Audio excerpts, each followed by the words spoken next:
Hola y sean bienvenidos a nuestro canal Locuendo Paranormal, donde se tratarán acontecimientos o cosas sorprendentes.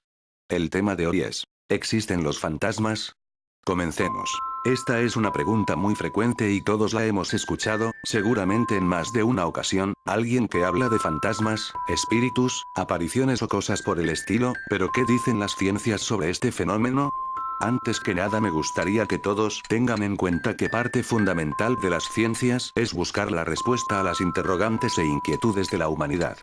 Por lo que la pregunta, al igual que esta publicación, es más que válida. ¿Qué es un fantasma? El mito. Popularmente se suele referir a un fantasma como la supuesta aparición de una entidad que consta del alma o espíritu de una persona, u otro ser vivo, que ha muerto. A lo largo de toda la historia han aparecido prácticamente en todas las culturas y son parte fundamental en el folclore de numerosas civilizaciones de todas partes del mundo. Estas apariciones serían perceptibles a nuestros sentidos pues se harían visibles, producirían sonidos, moverían objetos, desprenderían aromas o incluso, en algunos casos, podrían apoderarse del cuerpo de un ser vivo mediante una posesión. Figuran en la literatura universal y en relatos de toda índole, en el teatro, el cine, la música y muchos otros ámbitos.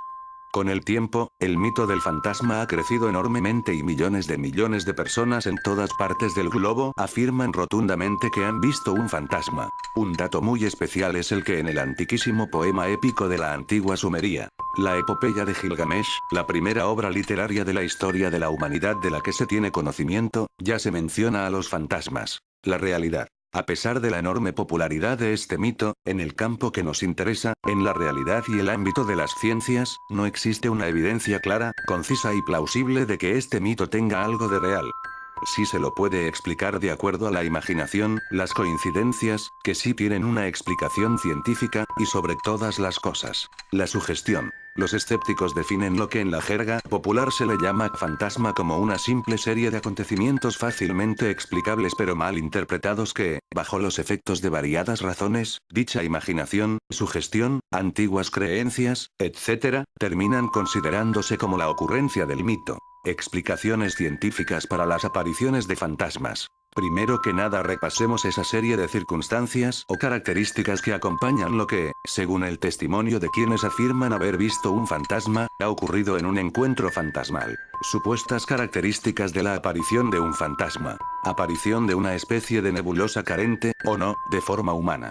Aparición de una luz inexplicable que, en algunos casos, flota. La sensación de que una extraña presencia se encuentra cerca. La escucha de sonidos de extrañas frecuencias y de un origen inexplicable pero perceptible. Un descenso en la temperatura. Otros sucesos extraños tales como electrodomésticos y luces que se encienden o apagan por su cuenta, objetos que se mueven o se caen, o muebles que se abren y cierran sin que nadie los toque, entre otras tantas cosas. Hay ciertos fenómenos, usualmente considerados como evidencia de actividad paranormal, que si bien no explican completamente ni una cosa ni la otra, son de sumo interés y pueden echar algunas luces al asunto que viniendo al caso, nos pueden ayudar a terminar con algunos fantasmas.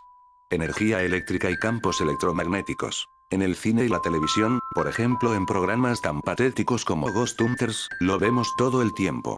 Los cazafantasmas llegan a la casa embrujada o al lugar donde se cree que hay un espíritu, sacan sus aparatos para captar actividad paranormal y analizan los campos eléctricos o magnéticos en busca de evidencias de la presencia de un fantasma. Lo cierto es que determinadas condiciones geológicas, el campo magnético terrestre y varios tipos de equipos electrónicos tienen mucho que ver con los cambios en los campos magnéticos y las inusuales fluctuaciones que se pueden registrar.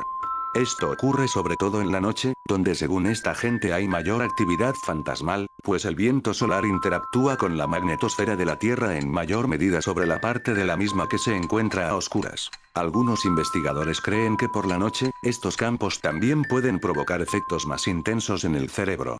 Estos efectos en el cerebro han sido estudiados con sumo cuidado y se sabe que la estimulación eléctrica de ciertas partes del cerebro, como la circunvolución angular del encéfalo, puede provocar sensaciones muy particulares y leve paranoia, a veces descrito como si alguien detrás de nosotros nos imitara, en algunos casos alucinaciones e incluso hasta experiencias cercanas a la muerte. Los cambios en la temperatura. Existe un fenómeno conocido como punto frío que refiere a un lugar determinado en el que la temperatura del ambiente desciende de forma considerable y que se tiende a considerar como un lugar en el que hay actividad paranormal.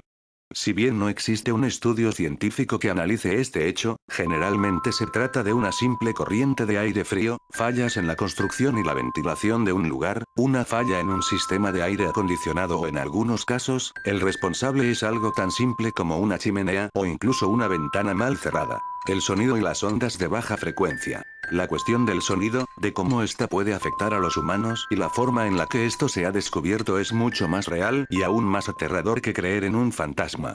En el año 1950 Vladimir Gabreau, un científico ruso nacionalizado como francés, llevó a cabo varios experimentos en cuanto a los efectos del infrasonido. Controlando la vibración de tuberías que habían en el laboratorio, notó que podía provocar en sus colegas toda clase de desagradables sensaciones, irritación, dolor e incluso provocar un sangrado en sus oídos.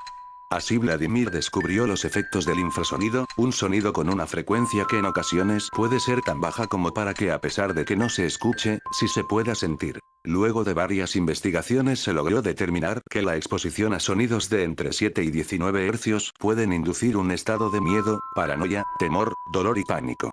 A pesar de que se tiene evidencia científica de este hecho, igual hay quienes creen que justamente estos sonidos son emitidos por las entidades. En realidad también se sabe que en todo el mundo, en todas las ciudades o incluso en la naturaleza, existen toda clase de fuentes de este tipo de sonido y hasta algunos animales son capaces de emitirlos, por ejemplo un tigre, cuyo rugido tiene una frecuencia de sonido de 18 hercios. Otras fuentes de infrasonido son los aviones, volcanes, terremotos, meteoritos, las avalanchas, las tormentas intensas, las explosiones químicas y nucleares, los lanzamientos de cohetes o la aurora boreal, entre otros. Este fenómeno también se considera intrínsecamente relacionado al del concepto del fantasma en la máquina. Entonces, ¿es correcto hablar de fenómenos paranormales?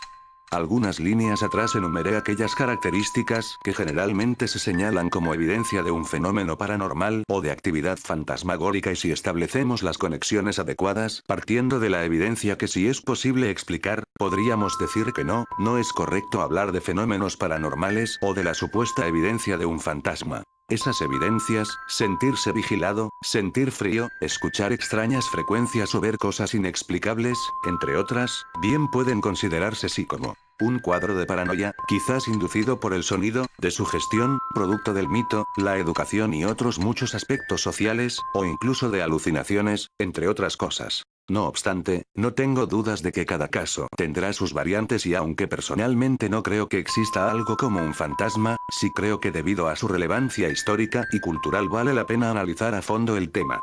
Me encantaría conocer una respuesta concreta a este tipo de preguntas por parte de la comunidad científica. Gracias por mirar el vídeo. Si te gustó dale me gusta, comparte y comenta. Buenas noches, nos vemos en la próxima.